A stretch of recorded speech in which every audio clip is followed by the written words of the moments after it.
All right, we're going to test this purge valve.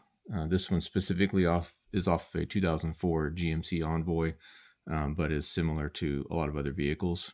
So I'm going to use just a hose to blow through and pull through. So I'm going to blow. Nothing.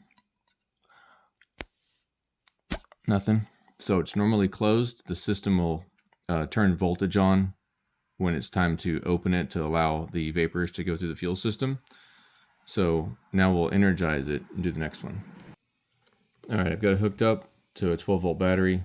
It doesn't matter which side they go on. Just make sure they're both connected. And I'm going to use my hose. Again, this is a good working, functioning one. This is how it should work. So I'm going to blow through it. And then I'm going to hit the ground and open it up. So that was blowing. I'm going to pull through it. And I'll do it to the other side.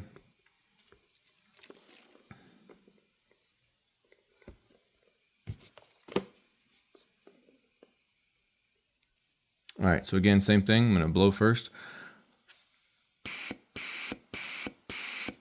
Then I'm going to pull.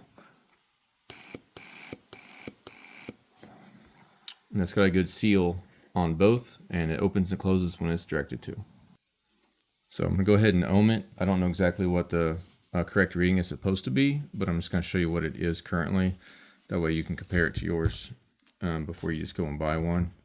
So again, doesn't matter which side you connect it to. One on each terminal. 20.5, 20.4.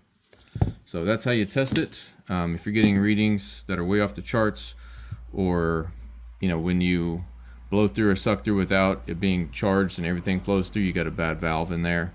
Or if you're energizing it and it's clunky, it gives you an indication that there's a problem. So anyway, hope to help you out. Thanks.